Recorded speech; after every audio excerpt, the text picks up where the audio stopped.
Let us discuss a problem of rotational dynamics. It is useful for JEE Advance. इसमें दिया क्या है? There is a uniformly dense rod of certain length, say L. Its mass is 3m, and this whole rod is lying on a smooth horizontal ground. A particle of mass m is moving along the ground with certain speed u, and it strikes the rod perpendicularly at a distance L by 3 from one end. The distance L by 3, right? What we have to find, if this particle sticks to the rod, after that, in the subsequent motion, we have to find velocity of center of mass of the particle plus rod, यानी particle और rod का जो center of mass होगा इस system का, उसकी velocity हमें बतानी है immediately after the collision, right? Next part क्या बताना है? Velocity of centre of rod. Rod के सेंटर की वेलोसिटी, सिस्टम के सेंटर ऑफ मास की नहीं, वो तो पहले बताना है. अब बताना है रॉड के सेंटर की velocity and angular velocity of rod, ये बताना है. और वेलोसिटी ऑफ पार्टिकल, पार्टिकल चूंकि इसका पार्ट बन जाएगा, स्टिक कर जाएगा, इसकी अपनी क्या वेलोसिटी होगी कोलिजन के बाद, ये बताना है. इसमें अगला पार्ट ये है कि which of the above three quantities will not change with time. ये तीनों क्वेश्चन तो हमें आंसर करने हैं इमीडिएटली आफ्टर द कोलिजन. और in the subsequent motion, collision के बाद किसी टाइम पर अगर इन्हीं क्वांटिटीज को फिर से देखा जाए तो उनमें से कौन सी हर टाइम पर सेम मिलेगी. In which of the three quantities will not change with time. इसमें जो पहला पार्ट है, velocity of centre of mass of particle plus rod, इसके लिए देखते हैं कि किसी भी बड़ी बॉडी या जहां बड़ी बॉडीज का कॉम्बिनेशन हो, उसकी टोटल मोमेंटम, उसका जो टोटल मोमेंटम होता है वो उसके सीएम में कन्फाइंड होता है, यानी total mass of the system into centre of मास की वेलोसिटी. ये जो एक्सप्रेशन आएगा that will give you directly total momentum of that system. तो चूंकि हमें इस फैमिली पार्ट की प्लस रॉड के सीएम की वेलोसिटी चाहिए, तो हमें इमीडिएटली आफ्टर कोलिजन सीएम पूरी फैमिली का मोमेंटम चाहिए. इस प्रॉब्लम में दिया है कि सारा कुछ स्मूथ हॉरिजॉन्टल टेबल पे है, तो रॉड पार्टिकल इस फैमिली को देखें तो बाहर से इस पर कोई, इस प्लेन में कोई फोर्स नहीं है. इस सिस्टम का लीनियर मोमेंटम जो है दैट विल बी कंजर्व्ड. पहले मोमेंटम कितना था? mu था, तो कोलिजन के बाद भी mu ही रहेगा. और टोटल मोमेंटम होना है टोटल मास, जैसा भी डिस्कस किया, that is 4m into velocity of centre of मास. और यही हमें निकालना है. That should be equated with initial momentum, क्योंकि मोमेंटम कंजर्व रहना है. तो ये विदाउट एनी मच एफर्ट निकल आएगा डायरेक्टली कितना, u/4.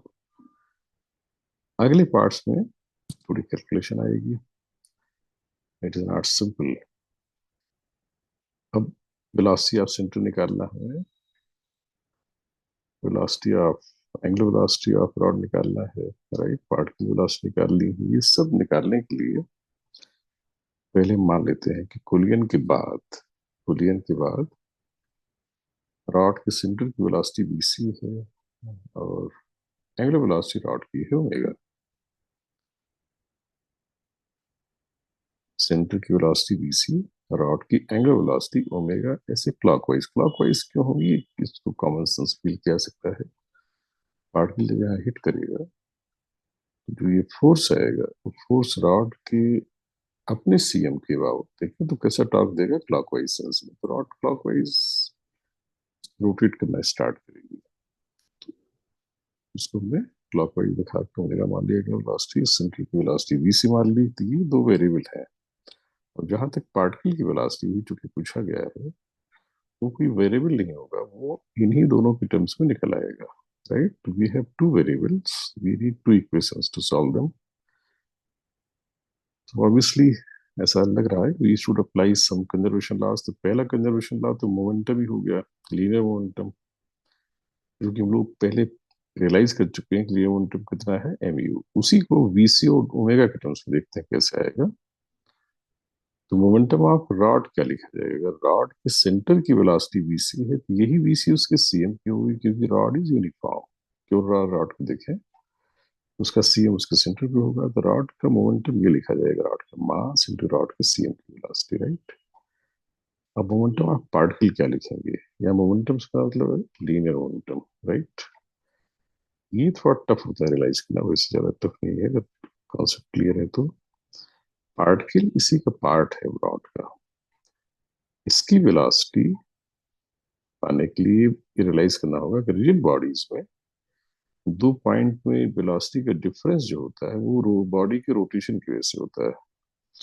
अगर कोई बॉडी है, यहाँ दो पॉइंट है, तो जो इसकी वेलोसिटी होगी उससे डिफरेंट इसकी जो होगी वो ड्यू टू रोटेशन होगी। ड्यू टू रोटेशन वेलोसिटी होती है omega, that what I mean to say. अगर इसकी वेलोसिटी ऐसे है v1, इसकी वेलोसिटी जो होगी वो v1 तो होगी होगी, प्लस ओमेगा आर और होगी, जहाँ आर इनके बीच की दूरी है।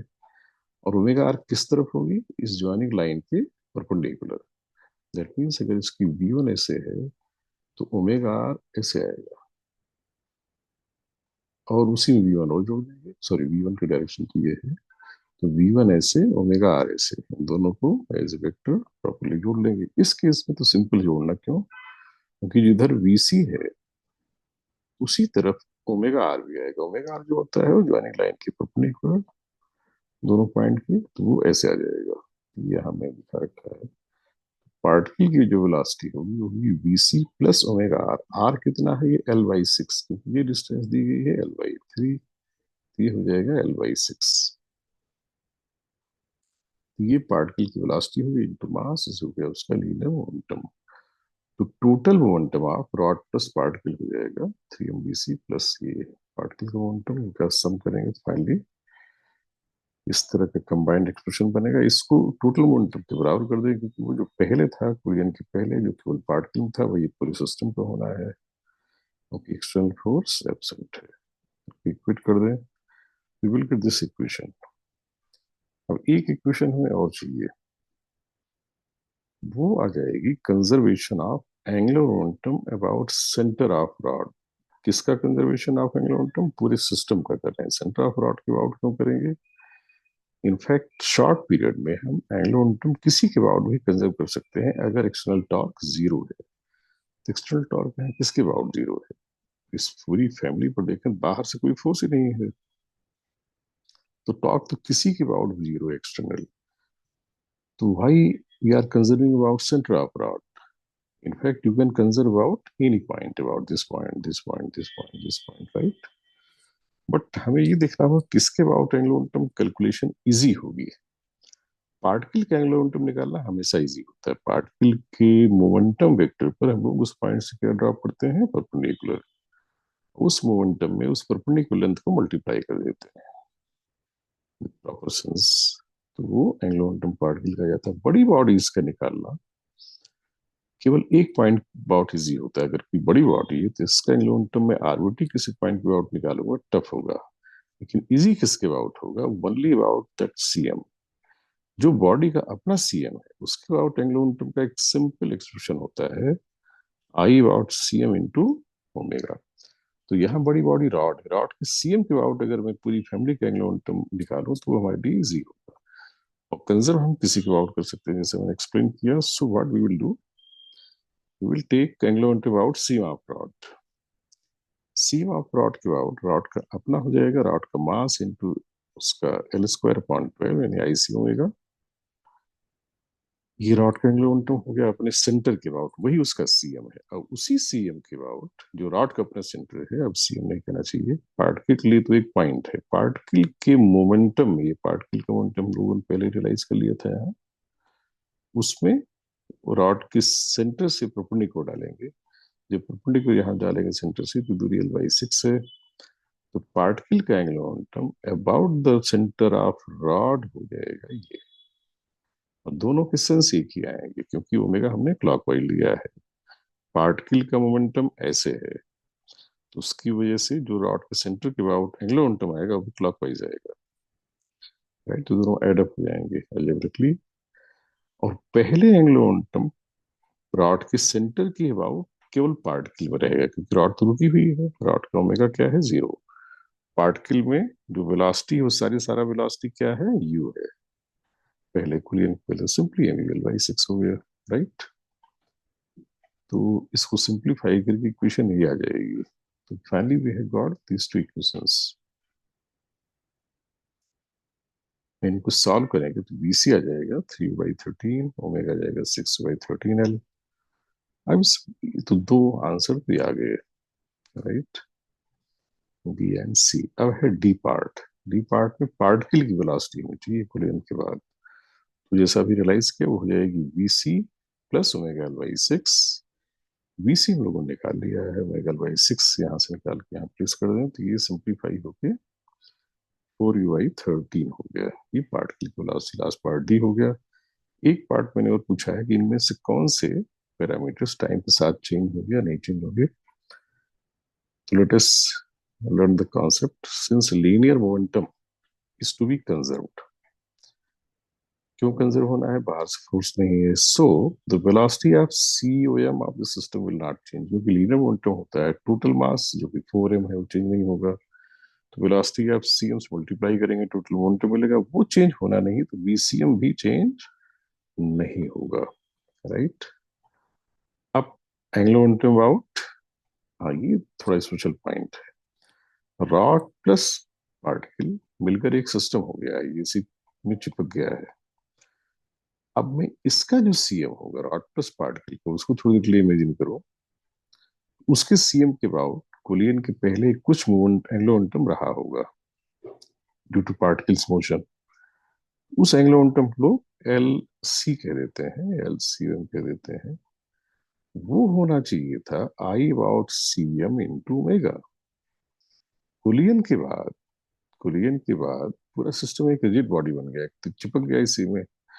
और CM के about angular momentum I/CM × omega होना है। I/CM चेंज नहीं होगा क्योंकि पूरा सिस्टम रिजिड हो गया है। तो ओमेगा भी नहीं चेंज होगा क्योंकि angular momentum about CM change होना नहीं है क्योंकि बाहर से कोई टॉर्क नहीं है। तो ये चीज मैंने यहाँ मेंशन कर दी है। Also the angular momentum about CM must be conserved, so as no external force torque is there, therefore और LCM होता है IC omega. IC omega is constant and the system is rigid after the collision, so omega will not change. फिर है दो point इसमें और थे, velocity of particle and velocity of centre of rod. ये दोनों चेंज होंगे विद टाइम। राइट, और आई may leave it to you to think of the reason. I may explain it next